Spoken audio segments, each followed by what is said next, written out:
दोस्तों, बहुत समय पहले असुरों और देवताओं के बीच भयंकर युद्ध हुआ।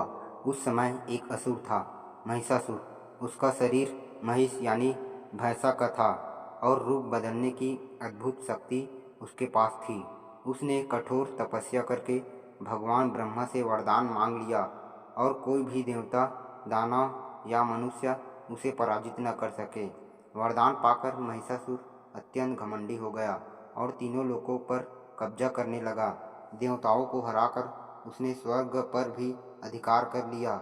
इंद्रदेव सहित सभी देवता महिषासुर के सामने असहाय हो गए। तब सभी देवता ब्रह्मा, विष्णु और महादेव के पास पहुँचे और मदद की गुहार लगाई। तभी एक दिव्य ऊर्जा उत्पन्न हुई। भगवान शिव, विष्णु और ब्रह्मा ने अपनी अपनी शक्तियों का तेज निकाला और सभी देवताओं ने भी अपना तेज उसमें समर्पित किया।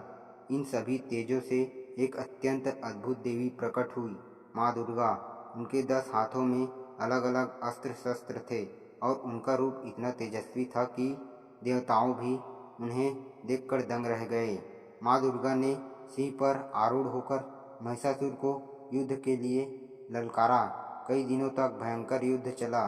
कभी महिषासुर हाथी बन जाता, कभी सिंह और कभी भैंसा, लेकिन अंततः माँ दुर्गा ने अपने त्रिशूल से उसका वध कर दिया।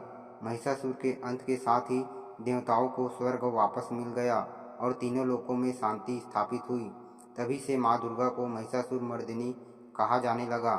यह कथा हमें सिखाती है कि सत्य और धर्म की शक्ति चाहे देर से ही सही, लेकिन अधर्म और अहंकार पर हमेशा विजय पाती है।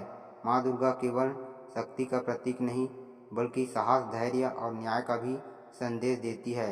नवरात्रि के समय यही महिषासुर मर्दिनी की गाथा गाई जाती है और भक्त माँ दुर्गा से भक्ति और आशीर्वाद प्राप्त करते हैं।